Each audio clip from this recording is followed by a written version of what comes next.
भाई माने गोटे सत कथा कहबी आम ओडिशा रे बहुत पिला कहउछंती जे आमे पुरी पिला, आमे कटक पिला, आमे संबलपुरिया पिला, आमे रायगड़िया एमिति बहुत पिला कहउछंती।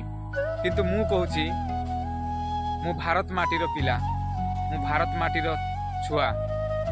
मु गर्व करुची मो भारत देश पाई, मो भारत माटी पाई। वी आर इंडियंस, आमे माने हेलु भारत माटीर छुआ। मु पुरी कटक एमिति कहनी रे भाई, आमे हेलु भारत माटीर संतान। आमे इंडिया रे जोठी भी रही पारिबा, तो काहे कि आमे पुरी छुआ, गंजाम छुआ एमिति कहिबा। आमे हेलु भारत माटीर पिला। जय हिंद। एटा कहा पाई कहि पारुछो, केबे भाबिछो?